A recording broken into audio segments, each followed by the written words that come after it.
Então vamos à palavra de hoje. Abra sua Bíblia em Hebreus capítulo 10.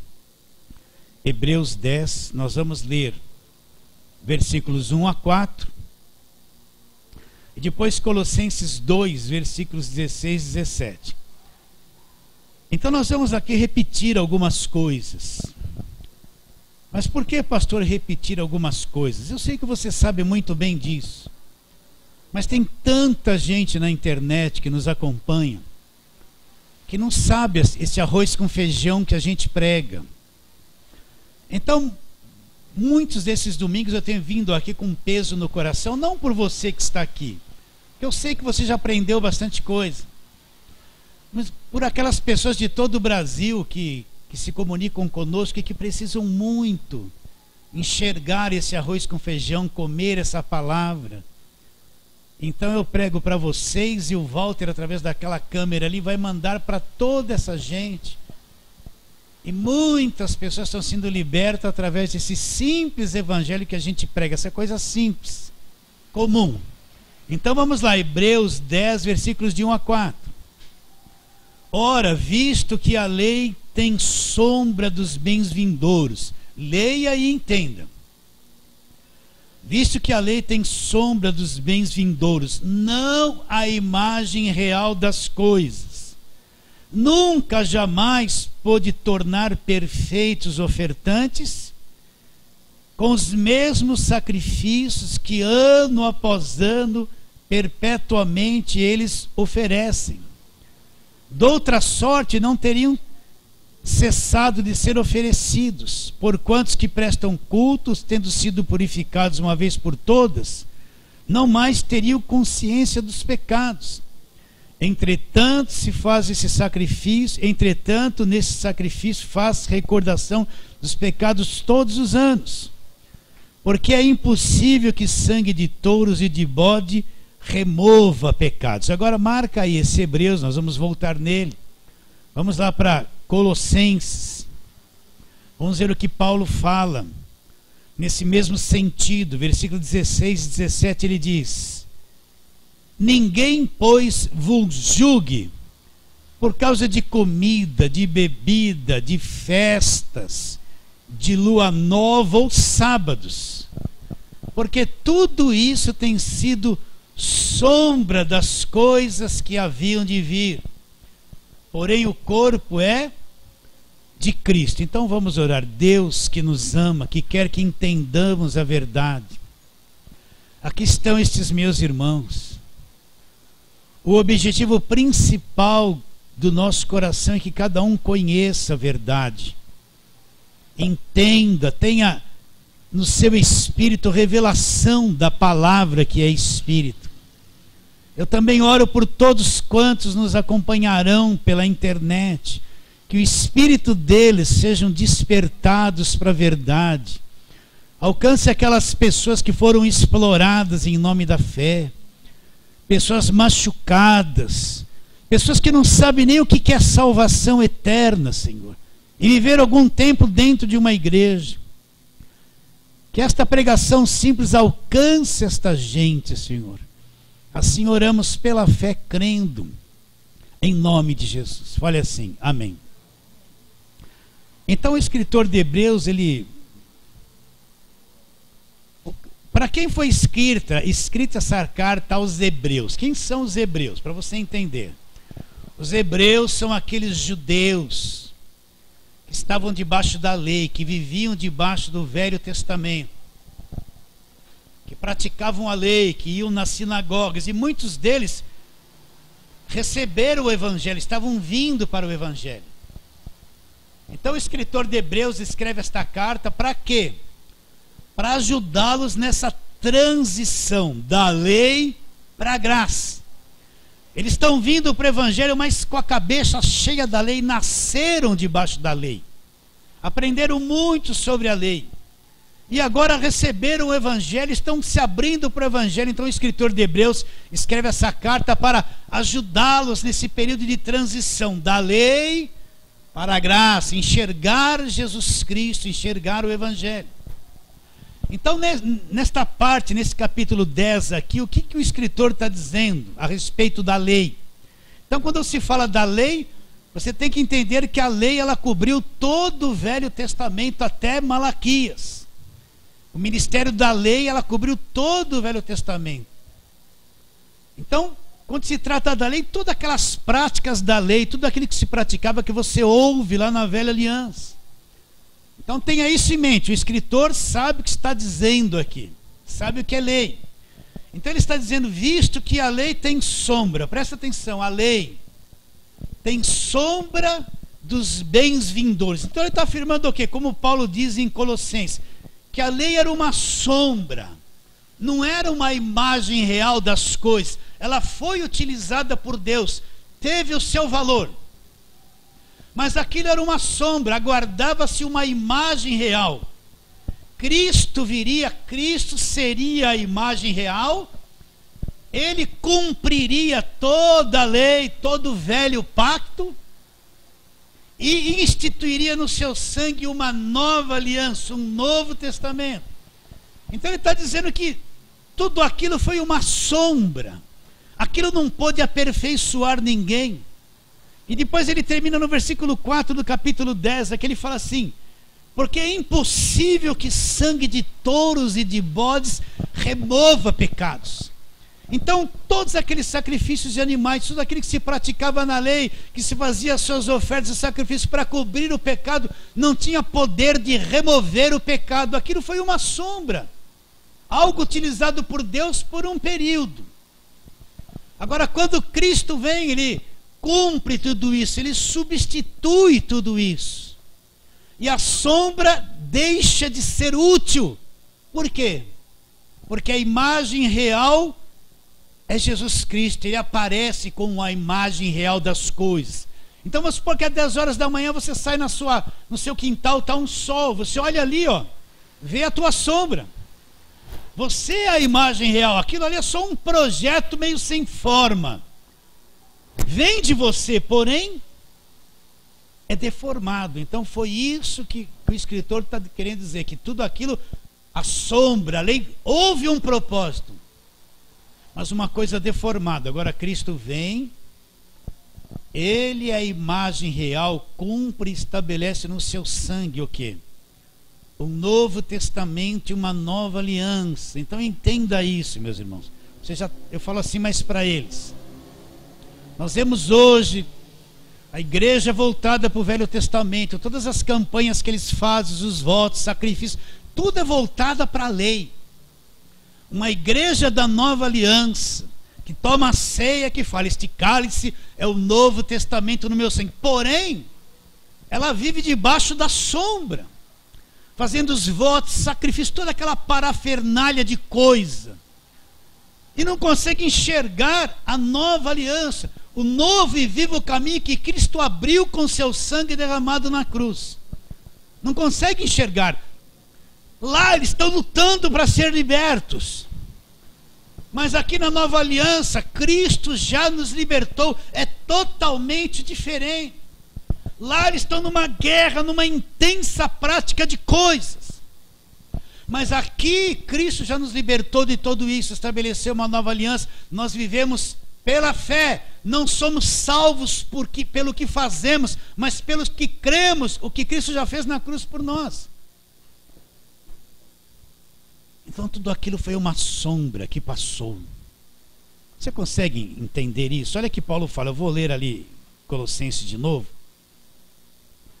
Então Paulo fala isso para os colossenses, que permitiram que muitas coisas estranhas entrassem na igreja. Ele fala no capítulo 2, versículo 16 e 17, ninguém, pois, vos julgue por causa de comida, bebida, dia de festa, lua nova, sábados, tudo isso que era praticado na lei. Então ele diz assim, porque tudo isso tem sido sombra, tem sido uma sombra das coisas que haviam de vir. Então o que havia de vir, veio. Cristo já veio, cumpriu tudo aquilo. Porém o corpo é de Cristo. Então nós que somos igreja, não posso ter uma fé judaica, uma fé debaixo daquele ensino dos judeus. A fé que nós temos é aquilo que Cristo já fez por nós na cruz. é a nova aliança, a libertação, o fundamento que foi ensinado no Novo Testamento para cada um de nós. Aquilo é escrito para as igrejas. É isso que a igreja tem que pregar e crer. Quando Jesus dá aquela ordem, vai para todo mundo e pregar o evangelho, o que ele tinha em mente? Ele não mandou, olha, vai lá contar a história de José, como José prosperou. Vai lá falar da sarça que morreu, faz uma campanha da sarça. Vai lá rodeia a muralha, não. Quando Jesus fala aí para todo mundo e prega o evangelho, ele tem o evangelho em mente, ele é o evangelho. Não é contar a história do povo judeu. É pregar esse evangelho da graça de Deus que está aqui na nova aliança. Ide para todo mundo e pregue isso. O quê? O evangelho. Então vamos trabalhar aqui naquele velho texto, antigo texto do Velho Testamento, e fazer um paralelo com o texto do Novo Testamento. Vamos lá, Êxodo capítulo 12. Quanta gente faz campanha disso? Vem aqui, é campanha, você leva um frasquinho ungido, que representa o sangue de Jesus. Passa nos umbrais da porta, você vai ficar protegido. E você vai ficar guardado do mal. E quanta gente ainda praticando essas coisas. Vai na igreja, pega um frasquinho de suco de uva, e falam que é sangue de Jesus, tem um pouquinho de azeite, ele vem, passa, vai ser protegido. E não sabe que tudo isso passou. Tudo isso era sombra, não tem nada a ver mais. Já se cumpriu, Cristo já nos libertou. Então, Êxodo 12. Esse Êxodo 12 é a instituição da Páscoa. Deus já havia mandado 9 pragas sobre a terra do Egito. Deus a libertar o povo de Israel. E na 10ª praga era a morte de todos os primogênitos. Então Deus orientou o povo de Israel a fazer isso. Vamos lá. Êxodo 12, vamos lá. Disse o Senhor a Moisés e a Araão na terra do Egito: este mês será o principal dos meses, será o primeiro mês do ano. Falai a toda a congregação de Israel, dizendo: aos 10 desse mês, cada um de vós tomará para si um cordeiro segundo a casa dos pais, um cordeiro para cada família. 5. O cordeiro será sem defeito, macho de 1 ano. Podereis tomar um cordeiro ou um cabrito. 7. Tomarão sangue e porão em ambas as ombreiras e na verga da porta, nas casas em que o comerem. Naquela noite comerão carne assada no fogo, pães asmos e ervas amargas. 11. Desta maneira o comereis: lombo cingido, sandálias nos pés e cajado na mão, comê-lo-eis à pressa, é a Páscoa do Senhor. 13. O sangue vos será por sinal. Na casa em que estiveres, quando vir o sangue, passarei por vós, não haverá entre vós praga destruidora quando eu ferir a terra do Egito. Versículo 26. Quando os vossos filhos vos perguntarem: que rito é esse? Respondereis: é o sacrifício da Páscoa ao Senhor, que passou por cima das casas dos filhos de Israel no Egito, quando feriu os egípcios e livrou as nossas casas. Então o povo se inclinou e adorou. Versículo 40. O tempo que os filhos de Israel habitaram no Egito foi 430 anos. 46.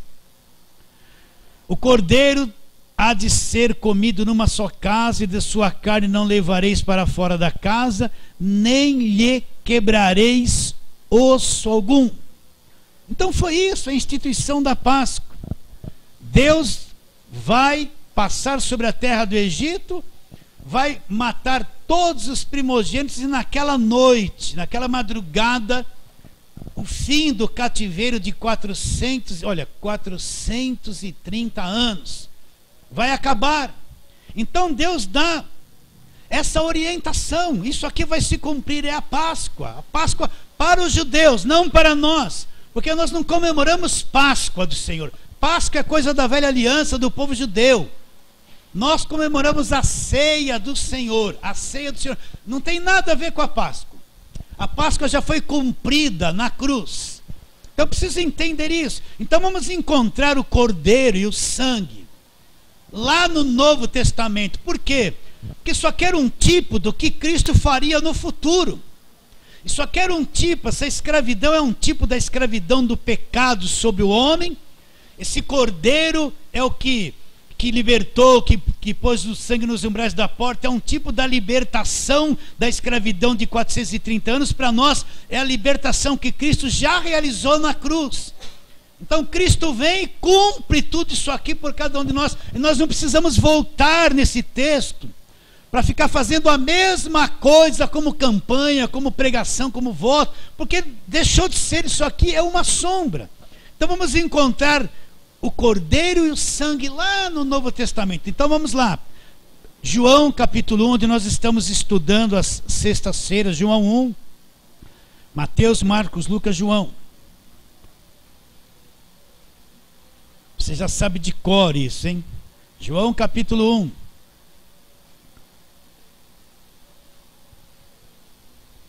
João Batista dá testemunho a respeito de Jesus. Olha o cordeiro aqui, ó, presta atenção. Versículo 29 e 36. No dia seguinte viu João a Jesus, que vinha para ele, e disse: eis o Cordeiro de Deus. Olha a visão de João, que tira o pecado do mundo. João conhecia a velha aliança, conhecia, o pai dele era sumo sacerdote, era Zacarias. Ele conhecia a história da Páscoa, conhecia. Mas quando ele olha para Jesus, olha como a revelação que ele teve de Jesus. Olha o Cordeiro de Deus, que vai fazer o quê? Que vai tirar o pecado do mundo, vai dar um jeito nesta coisa chamada pecado, essa coisa chamada escravidão. Olha o Cordeiro de Deus, é de Deus esse Cordeiro, não é do homem. O Cordeiro de Deus que vai tirar o pecado do mundo. Vai acontecer isso aonde? Na cruz. Olha o versículo 36. E vendo Jesus passar, disse: eis o Cordeiro de Deus. Na mente de João Batista, ele imaginou todos aqueles sacrifícios feitos pelos sacerdotes, mas da velha aliança. Mas quando ele olha para Jesus, ele fala: finalmente, o sacrifício perfeito, o sangue puro, o sangue perfeito, o Cordeiro de Deus. Na velha aliança cobria o pecado, mas Cristo com seu sangue vai tirar o pecado do mundo, vai dar um jeito nisso, e vai ser o último sacrifício da lei. Acabaram-se os sacrifícios. Vamos um pouquinho mais para frente, vamos lá para 1 de Pedro, vamos encontrar o Cordeiro lá. 1 de Pedro, lá no finalzinho, versículo 18, capítulo 1, versículo 18 a 21. Sabendo, o que eu tenho que fazer? Saber. Olha o que Pedro diz: sabendo que não foi mediante coisas corruptíveis, como prata ou ouro, que fostes resgatados. Fostes, já fomos resgatados do vosso fútil procedimento ou da vã maneira de viver, conforme a tradução, que vossos pais vos legaram. Agora olha o Cordeiro aqui. Mas pelo precioso sangue, como de um cordeiro sem defeito, sem mácula, o sangue de Cristo, conhecido com efeito antes da fundação do mundo, porém manifestado no fim dos tempos por amor de vós, e que por meio deles tende fé em Deus, o qual o ressuscitou dentre os mortos e lhe deu glória, de sorte que a vossa fé e esperança estejam em Deus. Então Pedro está dizendo: olha, nós não fomos resgatados, não é que eu vou ser resgatado ainda, não é a campanha do resgate, o meu esforço. Ele está dizendo que nós já fomos resgatados, não através de coisas corruptíveis. Ele cita duas coisas de valor, como prata ou ouro. Resgatados da vã maneira de viver que nossos pais nos legaram. Mas como é que eu fui resgatado? Você acredita que já foi resgatado pelo sangue, que você é de Deus? Ou você vai fazer campanha para resgatar o resgate? Ou vai fazer campanha de aliança com Deus, fazer uma aliança com Deus? Põe uma aliancinha um dia daqui, a aliança está sem sentido. Não foi com coisas corruptíveis como prata ou ouro que fostes resgatados da vã maneira de viver. Mas com que eu fui resgatado? Olha o Cordeiro aqui, no Novo Testamento. Mas pelo precioso sangue, como de um cordeiro sem defeito, o mesmo que Deus pediu lá em Êxodo 12, um cordeiro perfeito, sem defeito, sem mancha, Pedro, a mente dele vai lá na velha aliança, ele sabe o que está falando, reconhece que Jesus é o Cordeiro. A velha aliança era a sombra, mas o Cordeiro, que é Cristo, é a imagem real, o resgate é real. Mas como pelo precioso sangue, como de um cordeiro, sem defeito e sem mácula, o quê? O sangue de Cristo. Vocês estão entendendo isso ou não? Olha o cordeiro aqui, o sangue dele. Olha ele aqui no Novo Testamento, olha Cristo nos libertando da sombra, provando que tudo aquilo já se cumpriu nele. Assim como eles saíram da escravidão do Egito, nós que estamos em Cristo, que cremos nele, saímos do cativeiro da escravidão do pecado e do poder do diabo, resgatados pelo sangue. Já saímos, eu não preciso lutar para sair. A Bíblia diz que já aconteceu isso através do sangue. Primeira carta de Paulo aos Coríntios, vamos lá, aos Coríntios capítulo 5.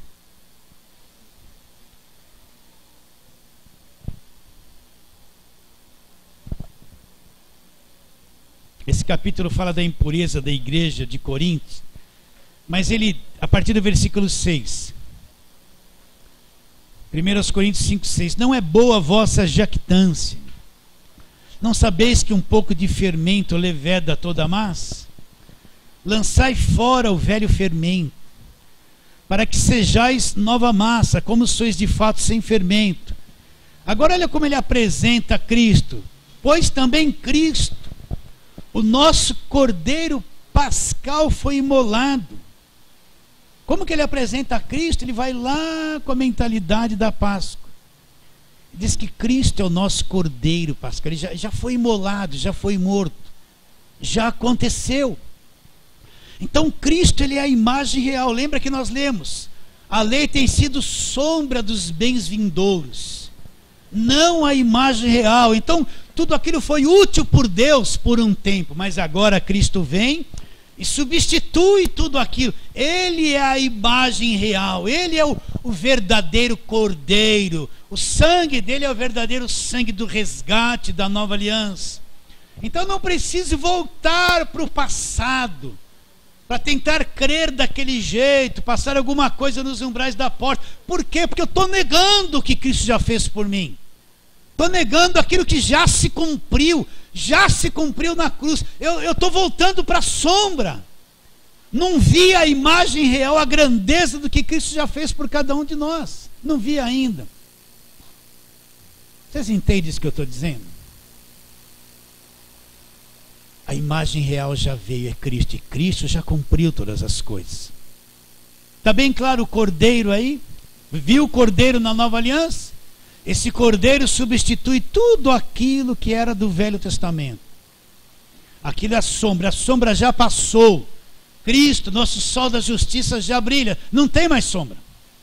Agora volta lá para Êxodo, Êxodo. Vamos ver lá o sangue que ele fala. Êxodo 12. Então ele diz: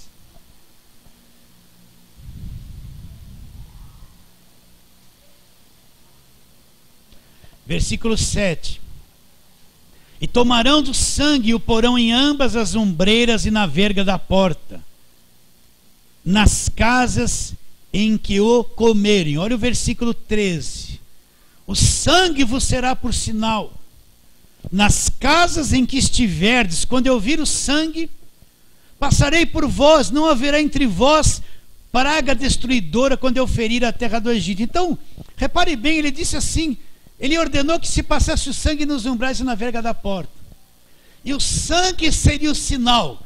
Quando ele estivesse passando sobre a terra do Egito, a casa que tivesse a marca do sangue não seria ferida.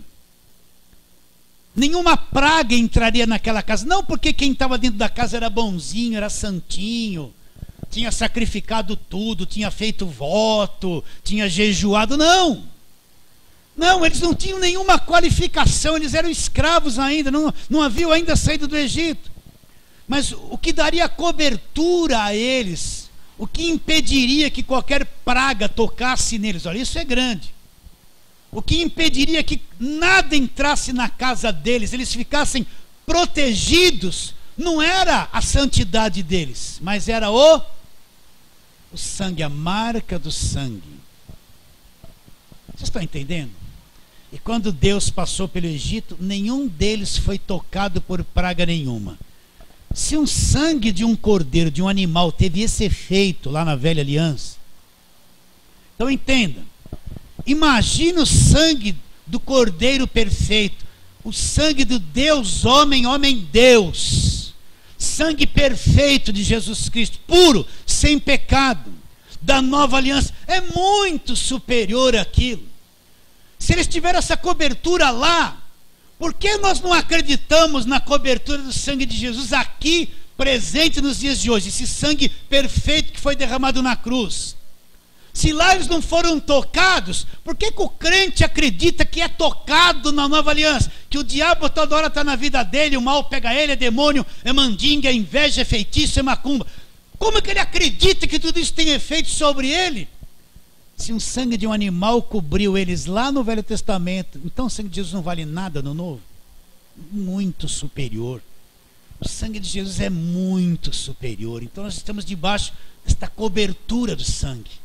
Se lá eles não foram tocados, olha, isso é o Evangelho. Então imagine eu debaixo do sangue de Jesus. Você tocado por quem? Pelo diabo? Pela inveja de alguém? Pela macumba de alguém? Não, meus irmãos.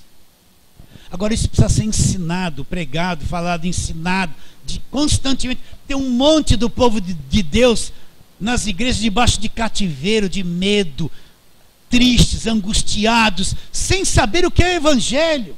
Sem saber o que é o Evangelho. O sangue vos será por sinal.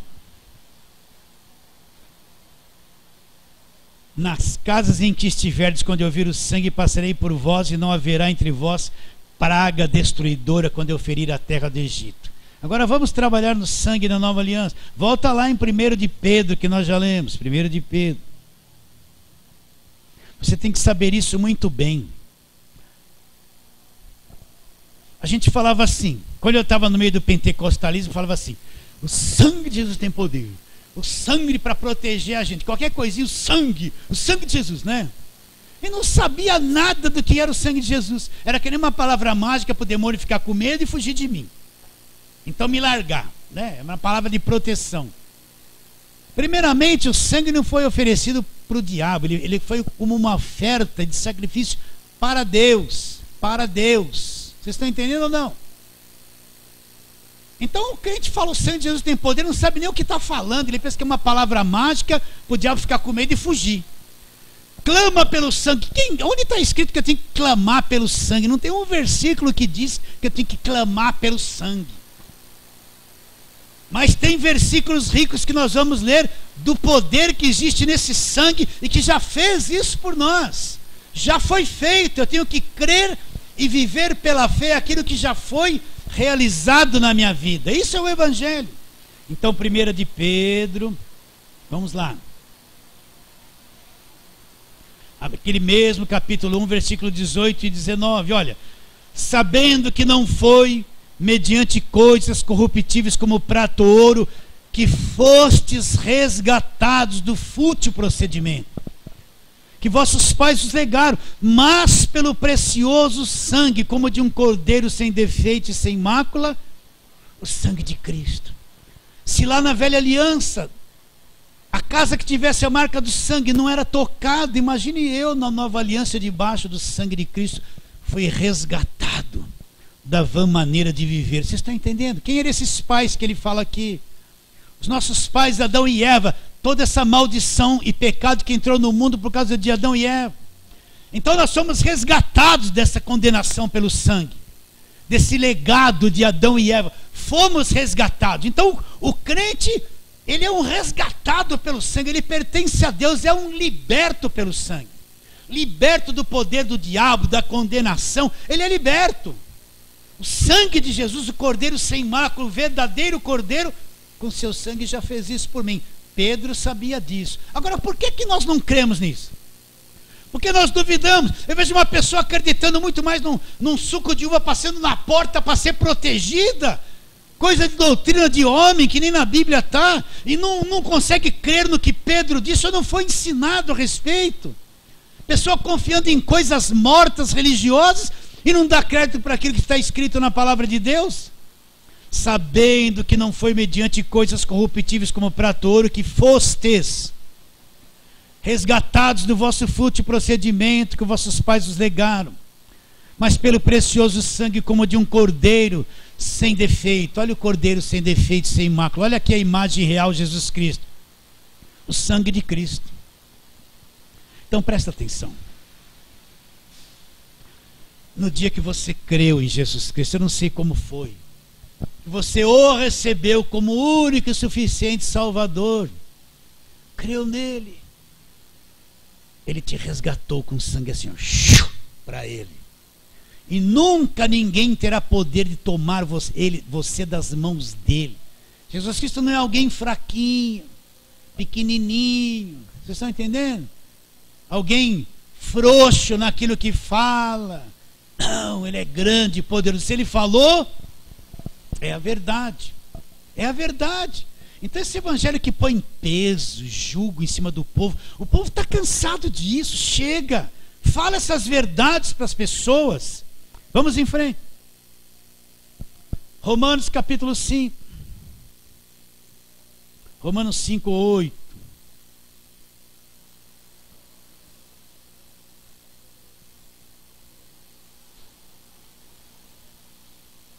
E eu vou ler, mas Deus prova o seu próprio amor para conosco. Como que ele prova? Pelo fato de ter Cristo morrido por nós, sendo nós ainda pecadores. Porque se nós, quando inimigos, sendo nós ainda pecadores, logo, muito mais agora, versículo 9, de novo, logo, muito mais agora, sendo justificados pelo seu sangue, seremos por ele salvos da ira. O que é ser justificado? O que é uma pessoa justificada? É uma pessoa que não deve mais nada, a dívida dela foi paga. É uma pessoa que foi perdoada por Deus, está sem culpa no cartório, o nome dela está limpo. O que é uma pessoa justificada? É uma pessoa a quem Deus declarou: olha, você creu no meu filho, você está perdoado, justificado. Você é inocente agora aos meus olhos. Olha como isso é grande. Olha como isso é grande, gente. Deus me declarou, porque eu criei em Cristo, justificado, sem culpa, inocente aos olhos dele. Olha como isso é grande. Então ele diz: logo, muito mais agora, sendo justificados pelo seu sangue, seremos por ele salvos da ira. Então esse sangue nos justificou, nos tornou aceitáveis a Deus, nos tornou inculpáveis, inocentes diante da culpa. Por quê? A nossa culpa caiu na cruz.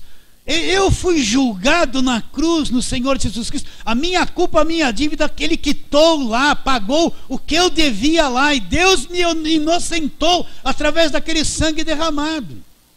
Olha como é grande a justificação pelo sangue de Jesus. Efésios 1, 7. Isso é o evangelho, o arroz com feijão. São as coisas primeiras que todo crente novo tinha que aprender, de cara. Então, Efésios 1, 7. Eu só vou ler o 7. No qual, em Cristo, nós temos a redenção pelo seu sangue e a remissão dos pecados segundo a riqueza da sua graça. Então, o que ele está dizendo? O que é redenção? Eu vivia debaixo de cativeiro, que nem os escravos no Brasil, eram os escravos. Princesa Isabel assinou a lei áurea, acabou a escravidão, eles foram libertados. Não pelos esforços dele, mas por alguém que tinha poder de libertá-los. Isso é a redenção. Eu era escravo na mão do diabo, escravo do pecado, culpado. Mas através do sangue de Cristo, ele trouxe para mim a redenção. Eu saí, acabou, a lei áurea aconteceu na cruz para nós. Fomos libertados, acabou a escravidão. Então o crente verdadeiro não é escravo, gente. Ele não está debaixo de escravidão. Ele não precisa toda sexta-feira, sai diabo, sai diabo. Está 20 anos na igreja expulsando o diabo dele. Eu falo isso direto. Ele não precisa mais disso. Ou precisa? Temos a redenção. Olha que coisa.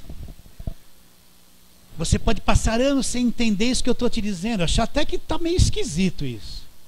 Mas quando o teu entendimento é aberto, quando abre aqui um portal no teu espírito, e você enxerga, você vai ver quão poderosa é essa redenção, que o Cordeiro da nova aliança, que o sangue que foi derramado, já cumpriu na minha vida, já cumpriu na sua vida. Nós somos redimidos, pelo sangue houve a redenção, acabou. A única faceta da redenção que vai se cumprir ainda é a redenção do corpo. Nós estamos presos a um corpo com uma natureza maligna na carne, um corpo cheio de coisas erradas, com a lei do pecado nele. Então nós somos libertos do diabo, a libertação espiritual já aconteceu. Mas eu estou ainda num invólucro maligno que eu só vou ser liberto quando eu sair do corpo. O resto já foi cumprido. Entende isso ou não? Então, ele diz, no qual em Cristo nós temos a redenção pelo sangue e a remissão de todos os pecados. Para um pouquinho, volta em Êxodo 12. Depois que eles cumpriram aquilo que passou antes da morte e destruiu a terra dos egípcios, naquela madrugada acabou o cativeiro de 430 anos. Com aquela prática da velha aliança, acabou o cativeiro de 430 anos. Imagine nós aqui, debaixo do sangue de Cristo. Acabou o cativeiro, eu tenho que crer nisso, começar a entrar nessa verdade e descobrindo, conhecendo a palavra de Deus, me regozijando, crendo, praticando esta fé na nova aliança, que me mostra isso. Eu tenho que enxergar isso, porque se eu não enxergo isso, a vida de fé é uma tristeza, é uma angústia, é uma depressão. É uma depressão, um Deus poderoso que fala que me liberta, mas eu nunca sou liberto. Um Deus poderoso, grande, que vai dar dinheiro para todo mundo, mas eu não sou liberto da mão do diabo nunca. Temos a redenção pelo sangue. Colossenses 1,14. Efésios, Filipenses, Colossenses. Vamos lá. Colossenses 1,14. Versículo 13, né? Não poderia deixar de ler, olha lá. Ele quem? Jesus. O que ele fez? Quando eu não entendia isso, eu li esse texto aqui e falava assim, não, me libertou, não pode ser verdade que ele me libertou, não, eu preciso quebrar a maldição, preciso expulsar demônio muito, preciso ler uma lista, me deram uma lista do nome, que tinha uns 100 nomes de demônio, toda manhã tinha que acordar, você está amarrado, você está quebrado, toda manhã os demônios estavam comigo de novo, aí de manhã eu expulsava os demônios, na manhã seguinte tinha que começar de novo. Que evangelho é esse? Ele nos libertou. De onde, pastor? Não pode ser verdade. Nos libertou do império inteiro das trevas. Não está escrito aí, nos libertou do império das trevas. Nos libertou do poder do diabo. Nos libertou do poder das maldições. Nos libertou do império inteiro das trevas. Você é um crente salvo de verdade? Você é liberto do império das trevas. Você não precisa toda sexta-feira no culto da libertação. Você nem precisa de culto de libertação. Você precisa conhecer a palavra. Esse negócio de ficar gritando toda hora, sai há 10 anos e não sai. Isso é culto de destruição, não de libertação. É culto de prisão, quem vive num lugar assim. Não de libertação, porque nunca sai. E se falou que saiu, tem uma ameaça depois que vai entrar logo ali quando você sair da igreja. Se não fizer tudo o que eles pediram para você fazer. Ele nos libertou do império das trevas, nos transportou para o reino do Filho do seu amor. Agora presta atenção, nos transportou para outro reino, o reino do Filho do seu amor. No qual, olha lá, temos a redenção pelo sangue. Nós temos o quê? Tem tradução que não está sangue, mas a redenção pelo sangue e os pecados, e a remissão dos pecados. Nós somos libertos do império das trevas, transportados. O verdadeiro crente foi transportado, saiu do império das trevas, foi transportado para um outro reino, o reino do Filho do amor de Deus, que é Jesus. Neste reino, nós temos a redenção, o fim da escravidão. Olha o sangue. Acabou a escravidão de 430 anos lá, com sangue de um cordeiro, de um animal. Imagine nós na nova aliança. Imagine como é poderoso você crer nisso, entender, mergulhar nessa verdade. Acabou a escravidão. Temos a redenção pelo sangue, e os pecados, a remissão de todos os pecados. Você é uma pessoa justificada e perdoada. Eu vou ter que encurtar e pôr alguns versículos. Hebreus 9, vamos lá. Hebreus 9. 11 e 12. Quando, porém, veio Cristo como sumo sacerdote dos bens já realizados, mediante o maior e mais perfeito tabernáculo, não feito por mãos, quer dizer, não desta geração, não por meio de sangue de bodes e bezerros, mas pelo seu próprio sangue, entrou aonde? Nos santos dos santos, num santuário celestial, não é coisa da terra não, lá no céu. Entrou nos santos dos santos uma vez por todas. Agora preste atenção, ouça e entenda. Tendo obtido, nessa dele entrar num santuário celestial com seu próprio sangue, ele obteve uma vez por todas, já obteve uma vez por todas, está em assunto encerrado. Obteve o quê? Estou gritando, né? Ele obteve uma eterna. O que é uma coisa eterna? Que não tem fim. Não tem fim. Então ele obteve com seu sangue, nesse ato de entrar num santuário celestial com seu próprio sangue, ele obteve uma eterna redenção. Eterna. Uma vez que eu fui redimido, eu entrei nessa eterna redenção. Nunca mais, pelo poder de Deus, eu vou ser escravo de novo daquilo que fui redimido. Olha como isso é grande. Ah, pastor, é muito fácil. Fácil coisa nenhuma. Pergunta para Jesus se foi fácil ele se encarnar, se humilhar, assumir a forma humana, ir para a cruz e quitar a minha dívida. Não foi fácil. Para mim é fácil, porque ele vem pela graça de Deus. Mas ele obteve uma eterna redenção. O que é uma coisa eterna? Não tem fim. Então, uma vez que essa redenção se cumpriu na minha vida, é eterno. Nunca mais eu vou sair disso. Por quê? Olha a garantia do sangue. Porque foi feita esta redenção com o sangue do homem Deus. Deus homem. Vocês estão entendendo? Sangue puro. Olha como é forte isso. Agora, talvez na mente de muitos é uma dificuldade. Depois eles vão falar assim: pastor, por quê? Só chega assim para mim pelo zap. Por quê? Porque ai, para mim responder tudo isso para eles, tem hora que eu não aguento de tanta pergunta. Por quê? Porque eles vêm daquelas pregações de julgo, de escravidão, de peso. Quando se deparam com uma pregação de liberdade, eles entram num grande conflito, a cabeça deles dá um nó. É muito difícil eles aceitarem, abrir o coração. É uma dificuldade. Então devagarinho eu explico uma coisinha aqui, outra ali, até sair a cunha que estava aqui na cabeça deles. A cunha, e às vezes é uma cunha de 2 metros, meus irmãos. Estava lá no pé, entrava aqui, lá no pé. Então ele obteve o que? Para nós uma eterna redenção. Eu vou pular algumas coisas aqui, tá? E por último, aquele versículo de Atos 20 e 28. Vou pular muitos versículos, mas é preciso. Atos 20 e 28 você já sabe de cor. Não fala assim: pastor, está repetindo isso de novo. Tô. E preciso. Quanto mais você ouvir isso, é que nem a tabuada quando a gente era criança. 2 vezes 2, 4. Decorava a tabuada, até hoje você sabe. Você vai ouvir tanto isso que vai estar tão programado em você que você nunca mais vai esquecer disso. E quando for pregar para outros, o Espírito Santo vai trazer tudo isso na sua boca, você vai falar com facilidade. Então, Atos 20 e 28.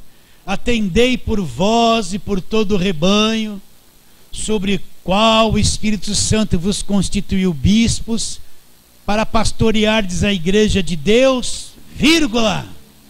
Olha agora, olha o efeito disso, olha a grandeza disso, olha o sangue da nova aliança, a qual ele comprou com o quê?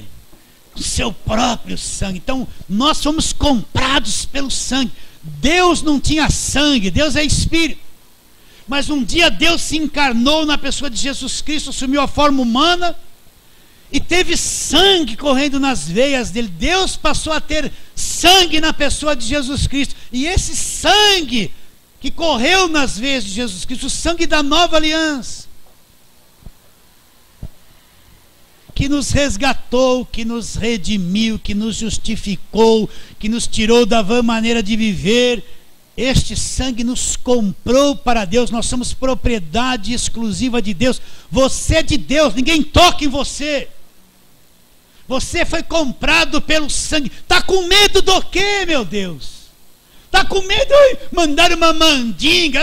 Você não tem nem pensar nessas besteiras. Porque é uma seta do Deus. Que seta? Seta é um supermercado ali do Chaves. É ali, vai lá, tem farinha de mandioca para comer com feijão. Está com medo do quê? Você já viu como Jesus Cristo é grande? Já viu o poder que existe no sangue? Ele está com medo do quê? Nos comprou. E Ele lavrou a Escritura, nos selou com o Espírito e está dentro de nós assim. Propriedade exclusiva de Deus. Acabou o problema. Quando o diabo vem, ele olha a propriedade exclusiva de Deus. Não pode fazer nada. Não pode fazer nada. E para terminarmos, 1 Coríntios 11, eu ia pular isso, mas vou ler isso. Aquele texto da ceia. Versículo 25 que diz: por semelhante modo, depois de haver ceado, tomou também o cálice, dizendo: olha lá, meus irmãos, olha a aliança superior à velha aliança. Por semelhante modo, depois de haver ceado, tomou também o cálice, dizendo: este cálice é. Uma tradução diz: o Novo Testamento no meu sangue. Outra diz: a nova aliança no meu sangue. Então começa-se a nova aliança, o Novo Testamento no sangue dele. Agora eu vou voltar para trás, ficar no Velho Testamento pregando José, Abraão, sacrifício e voto, né? E pregando a muralha de Jericó. Nós estamos numa nova aliança. Nós não estamos naquela guerra derrubando muralha. Toda muralha já caiu na cruz através de Jesus. Tudo que nos impedia, tudo que era gigante, Golias, obstáculos, oposição, pecado, acabou, foi derrubado e destruído na cruz, acabou. Então nós vivemos num Novo Testamento, na nova aliança. Na nova aliança, tudo isso que eu falei do sangue para você já se cumpriu na sua vida. Pastor, mas é difícil. Ore a Deus e fala: Deus, se isso é verdade, abra o meu entendimento. Eu preciso ver isso, porque já se cumpriu. Se você é de Deus e foi comprado com sangue, já se cumpriu. Então, a lei é sombra, vamos sair da sombra. Largue a sombra para lá, a imagem real é Cristo. A imagem real é Cristo. Nós estamos na nova aliança, fomos justificados pelo sangue, comprados pelo sangue. E o que devemos fazer? Viver pela fé nesse evangelho. Isso que é o evangelho, que é poder de Deus. Fala assim, amém. Então vamos ficar em pé e vamos terminar.